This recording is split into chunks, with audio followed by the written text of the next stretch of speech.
do appreciate everybody coming this morning. I'm Rick Human. I'm the co-chair of the Public Policy Group here in the Chamber. I actually introduced our first speaker for this morning. Hello, good morning, everyone. Good morning. Thank you for being here today. So I have the pleasure to introduce you to the Maricopa County Supervisor, District 2, Steve Chucri. Born and raised in Mesa, Arizona, his family arriving to the U.S. from Lebanon, Supervisor Chucri is a classic American story.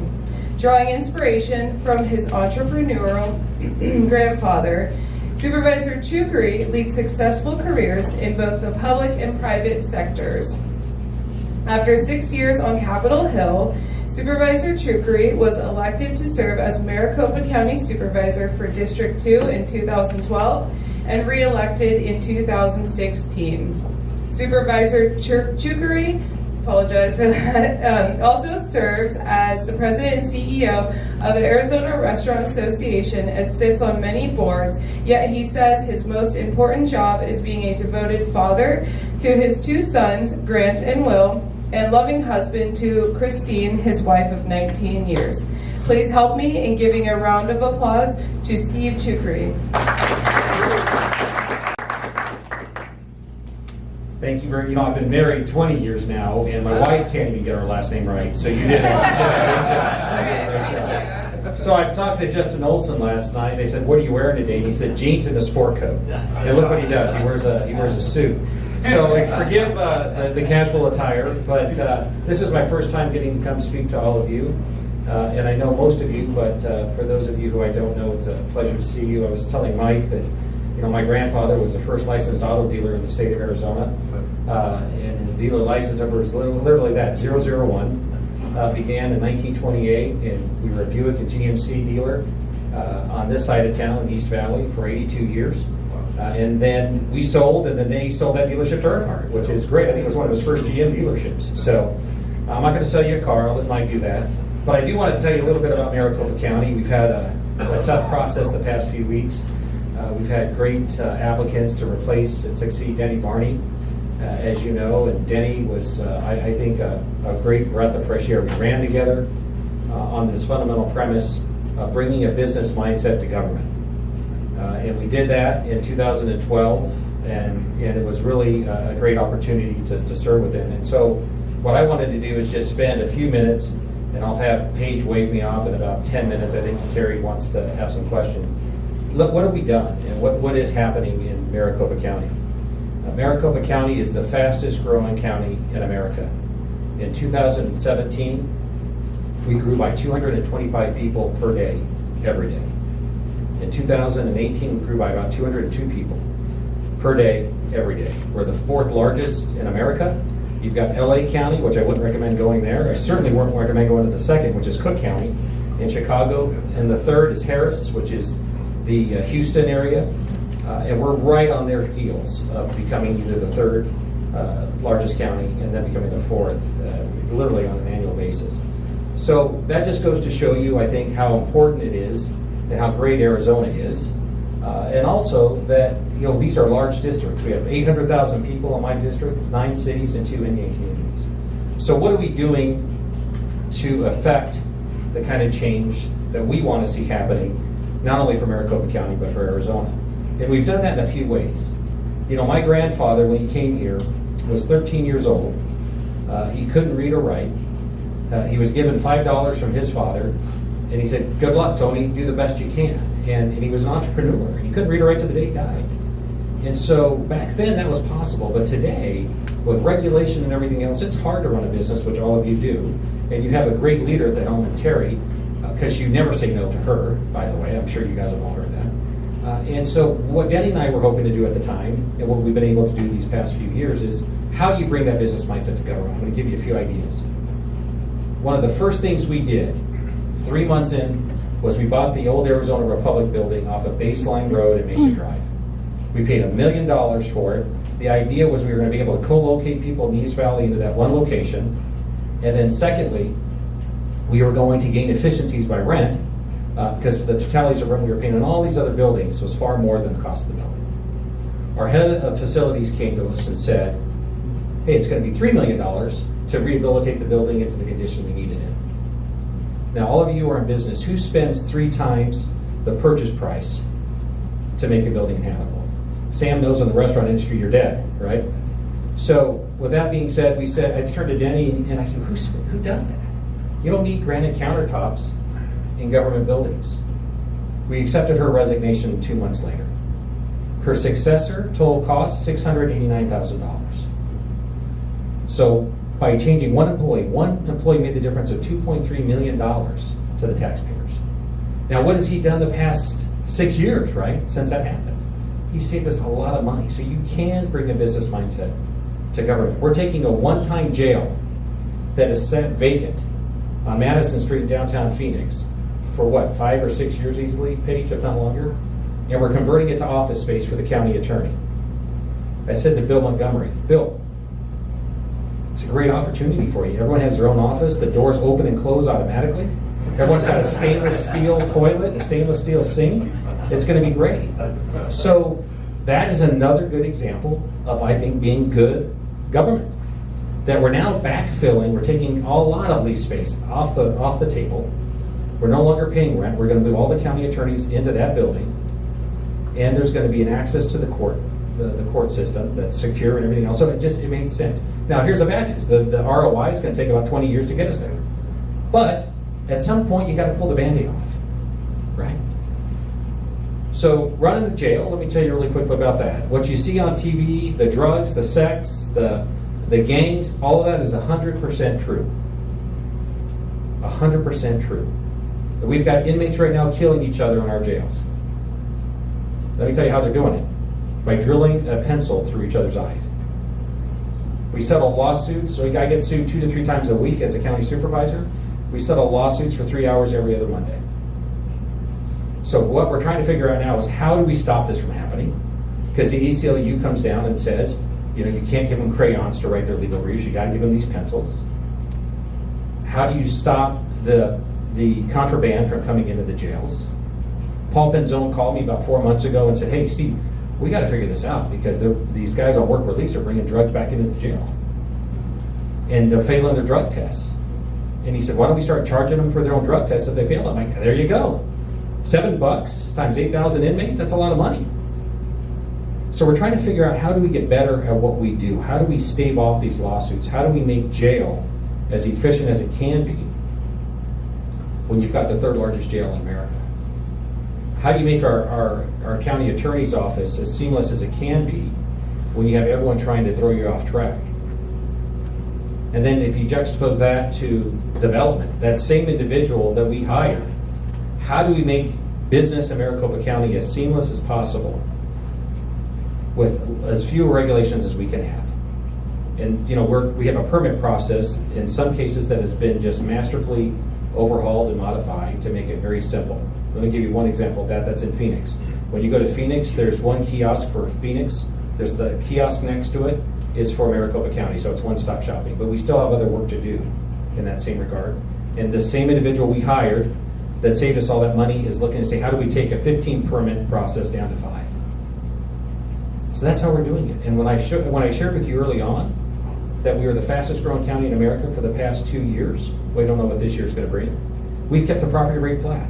We're doing more with less. And if I can impart anything to all of you today, is expect more from your elected leaders, because they can produce more. Rick, you know that. They can produce more. And that's what you hired us to do. Arizona's a great place, and it's going to only become better.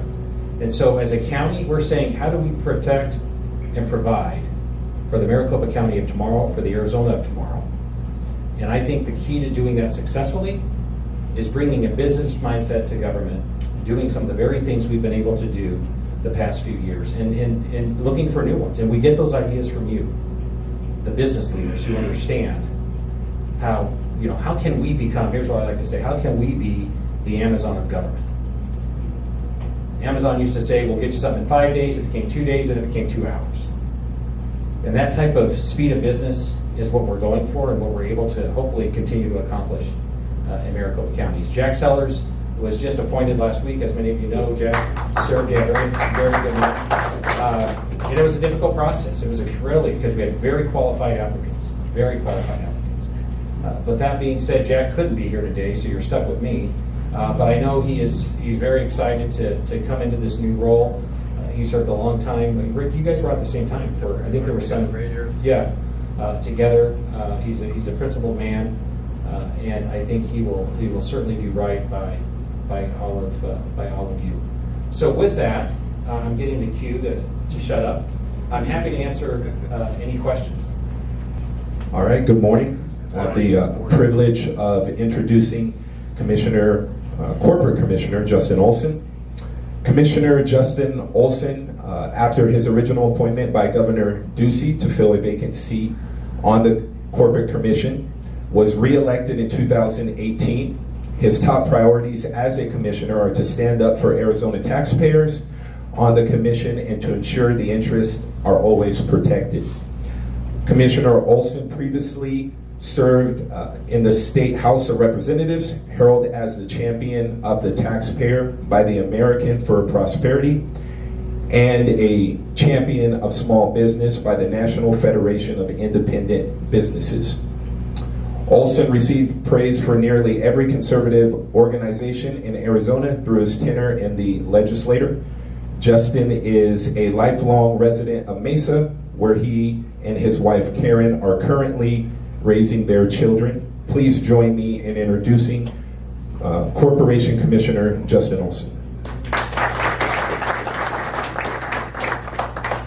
Thank you so much for that very kind introduction. It's a real pleasure to be here with you this morning. I think the last time I was here was on the campaign trail, and it's a very exciting time on the campaign trail. You work really hard, early, long days, early mornings, late evenings, traveling all across the state. So it's nice to be here in a very relaxed atmosphere. I just got up, took my kid to school this morning, and he actually just got his learner's permit. So he drove himself to school for the first time in the rain, which was very, very exciting. So it's a real pleasure to be here with you. Yeah, my wife wasn't brave enough to do it, so it was a good time. As was mentioned, my name is Justin Olson. I know many of you, but some of you are new to me. I may be new to you, so I'll just tell you just a little bit about my background. I'm a native of Arizona, as was mentioned. My first ancestors came to Arizona in 1858. I actually just learned about this history. I was fascinated. I got a biography that was written years ago and found that it was at a small rare books dealer in Scottsdale, and I've been reading through this history of my first ancestor to come into the Arizona Territory at the time, and he actually served in the 5th Arizona Territorial Legislature. And I found this to be just absolutely fascinating. And at the time I learned about this history, we were expecting our 9th child, and we were looking for family names to potentially use for naming our newborn child. And I told my wife, this is a great story. This is something that I feel a lot of connection to this person in my past, in our family. And I thought, we have to name our daughter after the wife of this pioneer couple who came. They settled St. John's, and that was their final resting place as well. Looking forward to taking my family back to St. John's to see the grave there. But I couldn't convince my wife to name our daughter Rizpah. So, but she's since come around to the idea. So maybe if we go for number 10, then we'll have a Rizpah Olson. But so it's a real pleasure to be here with you. Whether you, like me, have generations of family history here in Arizona, or whether you're a new transplant that has made Arizona your home, we all have chosen to make Arizona our home for a reason, and that's because we love this community. We love being here. We love the weather. Even when it rains like this and it's cold, we get excited. But it's sunny so much of the year. Sun shines here more than it does in sunny Florida and California. It's just a great place to live. It's a great place to raise a family, to have a business, to grow a business, to retire and to recreate. And I think that's why each of us has chosen to make Arizona our home. It certainly is why I've chosen to raise our family here in Arizona.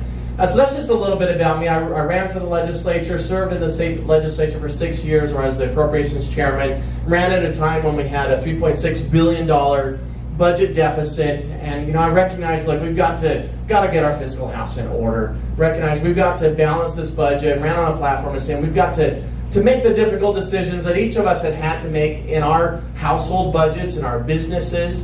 And that was because of the recession. We were not as wealthy as we thought we were prior to the Great Recession. And we needed to adjust.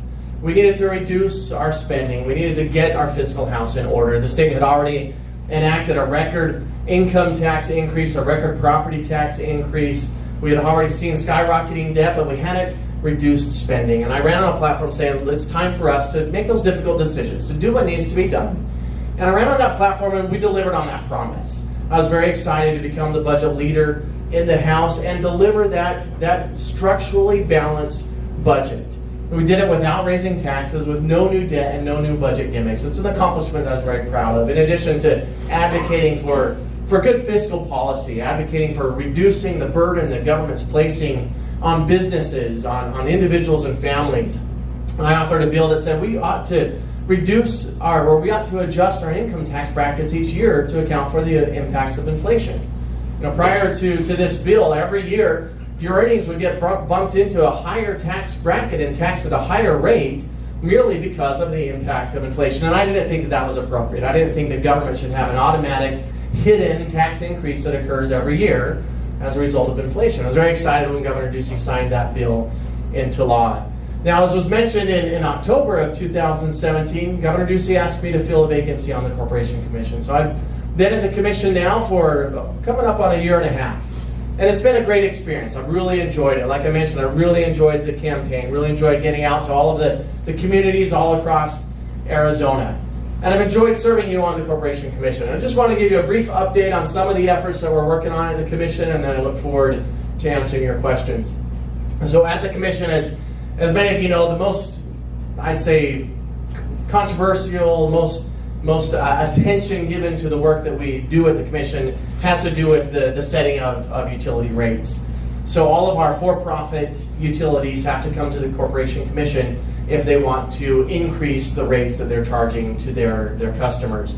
Now, SRP, of course, has its own elected board, and that board sets the rates for SRP. But APS and TEP and all of our for-profit companies, water companies like EPCOR and others, have to come before the Corporation Commission. So that's an important role that we exercise at the Commission, ensuring that the rates that these for-profit companies are charging are just and reasonable, because these companies, unlike you, are granted a government-granted monopoly. So they have no competitors, and so it is the government that says, okay, this would be the rate that you would be charging if you were operating in a perfectly competitive marketplace like each of you have to operate in.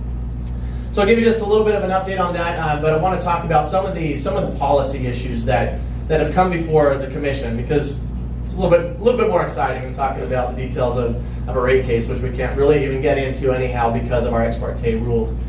So at the Commission, we've been discussing some interesting policies that have to do with a variety of different topics. I'll touch on three of them. First, retail competition.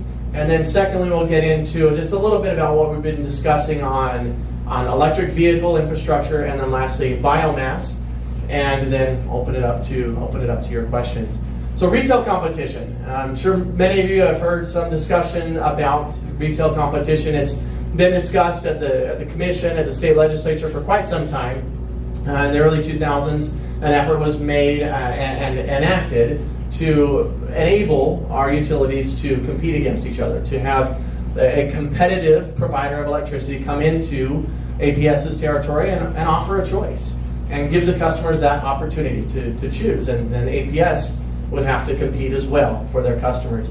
That was struck down by the courts in a decision, the Phelps-Dodge case, because our Constitution says that the Commission has to establish just and reasonable rates based on the fair value. And the court ruled that the manner in which the Commission had set forward this competitive regulation, this competitive environment, really shirked that responsibility. It said, you know what, we're just going to deem that whatever rates are charged in a competitive marketplace are just and reasonable. And the court said, you know, you're not really fulfilling that requirement that the Constitution places on you. And so those that statute is no longer, and those rules at the commission are no longer operative right now. But there's been some discussion since that time, every few years, to take another look at this and see, is there something that can be done within the confines of the Phelps-Dodge case, or alternatively by sending something to the ballot and amending the Constitution. I believe the last time that it was looked at really in earnest was about 2013. The commission at that time brought up a docket. They discussed it for a period of time and then abruptly decided to close that docket, and that ended that discussion. Since that time, the commission now has decided we ought to take another look at this.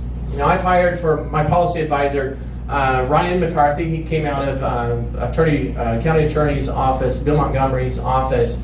He was a prosecutor. Was doing great work there, and I'm very fortunate to have him working on my staff as my policy advisor. And he did a very thorough analysis of the Phelps-Dodge case, and he acknowledges that there is a model that we can enact that is consistent with what the courts have ruled that the Constitution requires us to do. And it's a model that is already enacted in our telecommunications industry. So the Constitution says that the Commission has to rule, has to set just and reasonable rates for public service corporations, and those public services are defined as electricity, gas, water, and telecommunication services. Well, since deregulation of the telecommunication industry, the Commission has said, okay, we're going to allow competitive regulation in the telecom industry. And what we've done is we said, okay, we're going to look at what's a minimum rate that you can charge based on the long run cost of providing that service. And you can't charge less than that because that would be anti-competitive. If you're going to undercut all of your competitors by charging less than the actual cost of providing the service. And then we gave a margin, and we said, and you can charge up to this maximum. But it's up to you. It's up to the individual companies to determine what rates, what structure they're going to have for those rates, and what amount they're going to charge within that range. And that is the model that we have been using for decades now in the telecommunications industry. And so that's a model that could be followed for electricity as well.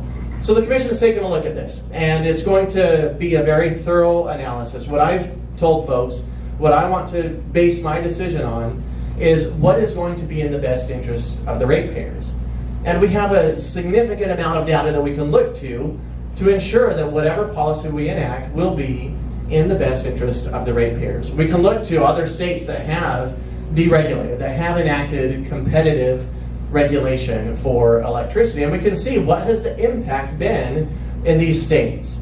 I look to Texas, and I see they've enacted retail competition, and ratepayers in Texas are paying less than folks in Arizona are paying right now.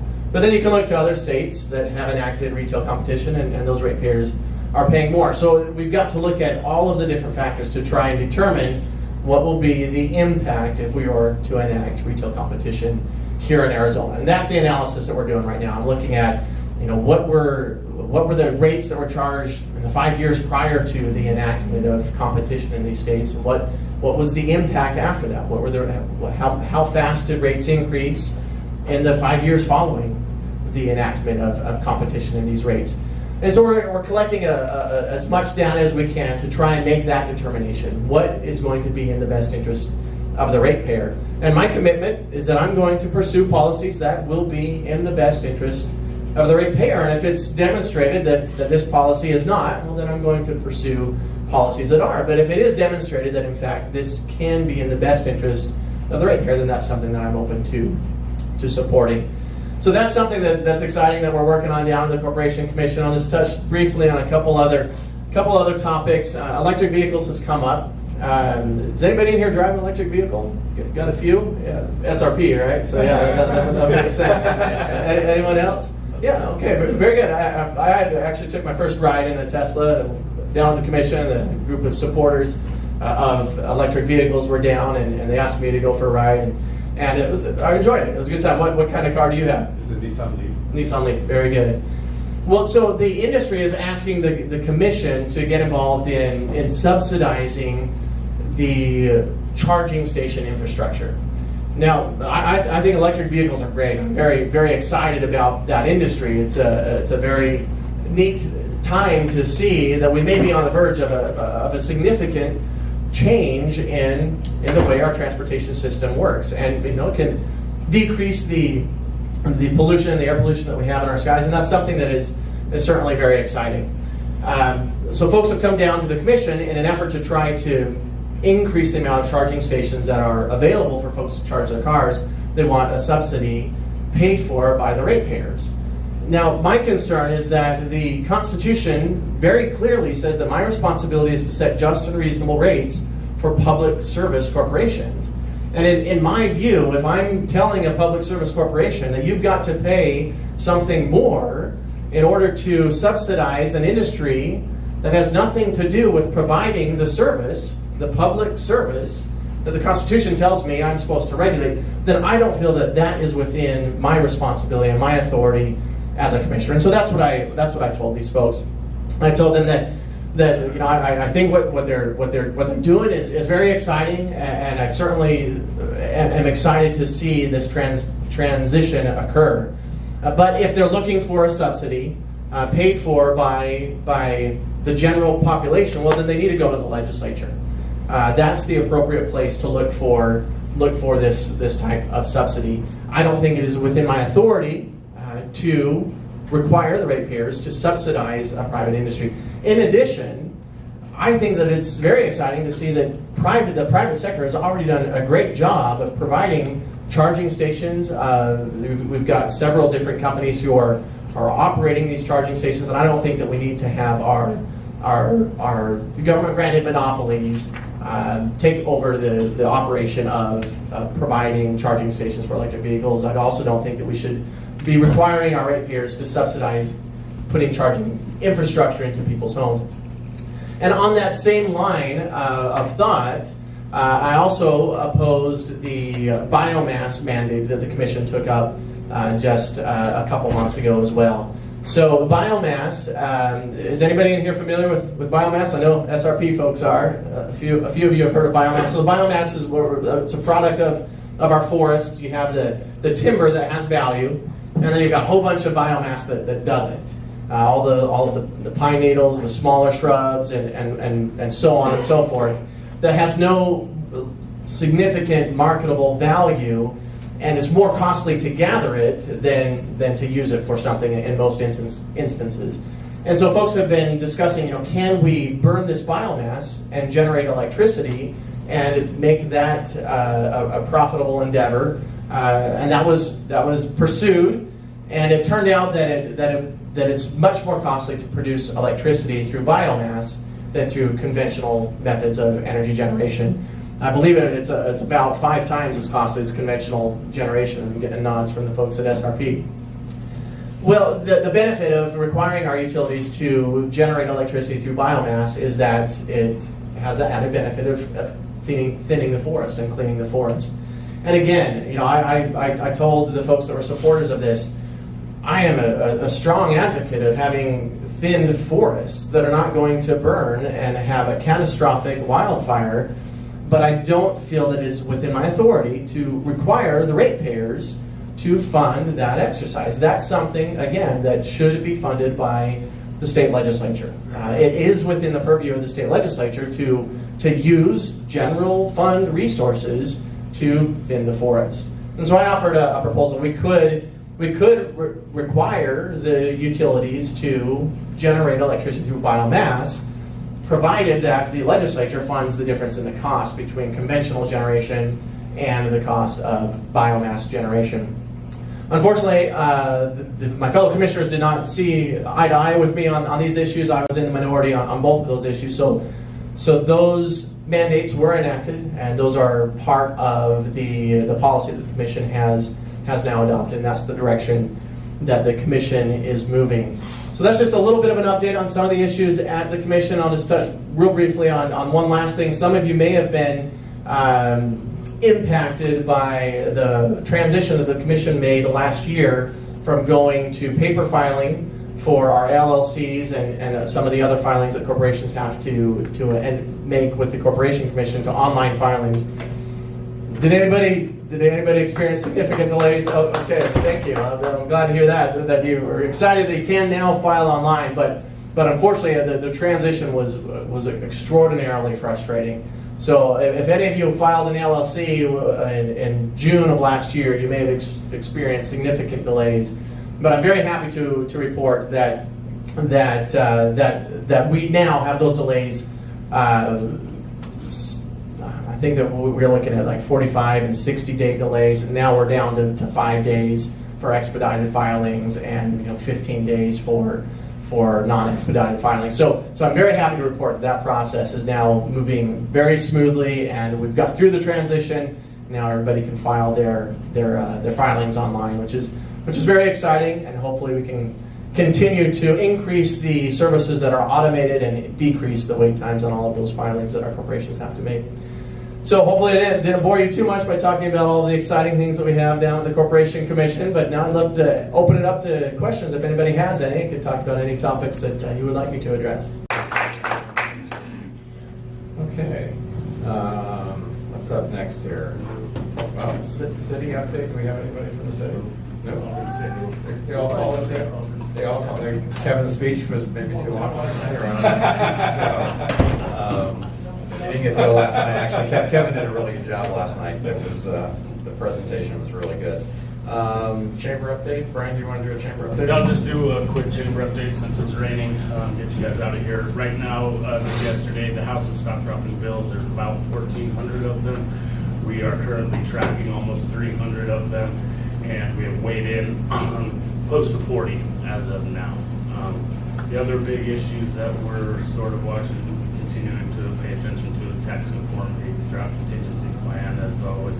Rusty Bowers did sort of torpedo or held up his own bill, so that will hopefully be going forward and get us before the federal government comes in.